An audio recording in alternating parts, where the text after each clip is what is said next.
Iran ইসরায়েলের যুদ্ধের পরিপ্রেক্ষিতে সাধারণ মুসলিম হিসেবে আমাদের করণীয় কি?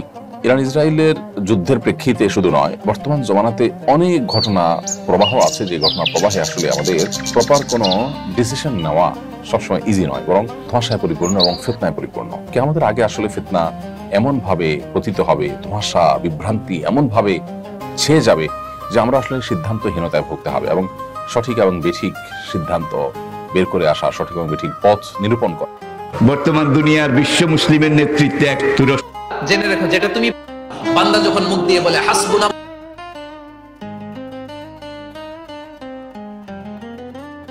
ইরান ইসরায়েলের যুদ্ধের পরিপ্রেক্ষিতে সাধারণ মুসলিম হিসেবে আমাদের করণীয় কি?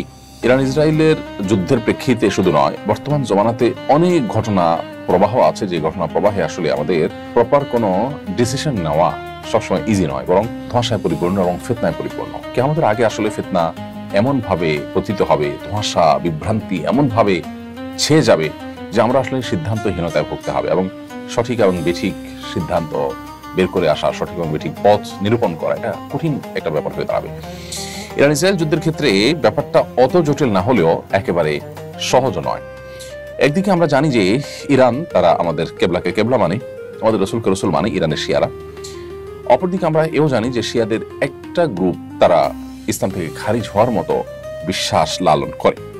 যদিও শিয়াদের মধ্যে আর অনেক গ্রুপ আছে, যারা অনেকেই আছেন যে ইসলাম থেকে খারিজ হওয়ার মতো বিশ্বাস লালন না করলেও ভয়াবহ বিদআতে তারা লিপ্ত এবং সুস্পষ্ট বিভ্রান্তি এবং গোমরাহিতে তারা আছে। এ ব্যাপারে সারা বিশ্বের আহলে সুন্নাহ ওলামা ইকরামের কারোরই কোনো দ্বিমত নেই। চার মাযহাবের সমস্ত ওলামা ইকরাম এবং আপনার সমস্ত আইম্মা হাদিস মুহাদ্দিসিন সবাই প্রায়। এটা একটা বাস্তবতা।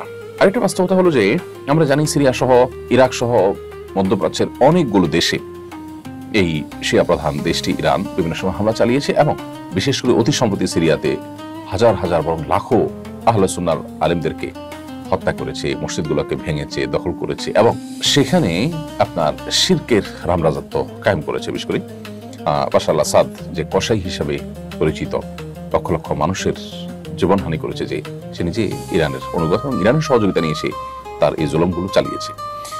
তো এটা একটা বাস্তবতা। আবার ইহুদি রাষ্ট্রটির যে জুলুম দীর্ঘকাল পর্যন্ত ফিলিস্তিন সহ গোটা মুসলিম বিশ্বের বিরুদ্ধে যে ভয়াবহ এবং সবচেয়ে খুল্লম খোলা শত্রুতায় লিপ্ত, এটা তো আজকে নতুন নয়। এবং কোরআনে কারিমে আল্লাহ বলেছেন, লা তাজিদান্না আশাদ্দান নাসি আদাওয়াতান লিল্লাযিনা আমানুল ইয়াহুদ, ঈমানদারদের সবচেয়ে বেশি কঠোর শত্রুতা করতে দেখবেন ইহুদিদেরকে, হে রাসূল, এবং এরপরে যারা মুশরিক তাদেরকে। আজও আমরা দেখছি যে আমাদের পার্শ্ববর্তী দেশের মুশরিক দেশ এবং এই ইহুদি দেশ, উভয় দেশ পৃথিবীর যে কোনো প্রান্তে মুসলমানদের বিরুদ্ধে তারা ঐক্যবদ্ধ এবং সবচেয়ে বেশি সোচ্চার। এই জন্য যারা আমাদের আহলে কেবলা নয়, সেই ইহুদিদেরকে এক সাইডে রাখলে অবশ্যই শিয়ারা, যারা আমাদের কেবলাকে কেবলা মানেন, যাদের সাথে আমাদের অনেক দিক থেকে মিল আছে, তারা আমাদের সন্দেহাতীতভাবে আমাদের বহু কাছাকাছি, সেই জায়গা থেকে তাদের প্রতি আমাদের সিম্প্যাথি, তাদের প্রতি আমাদের সমর্থন থাকার কথা সূরা রুমের মূলনীতির আলোকে। এর পাশাপাশি তারা এই চলমান যে আগ্রাসন, সে আগ্রাসনের মধ্যে তারা মাজলুমের ভূমিকা আছে।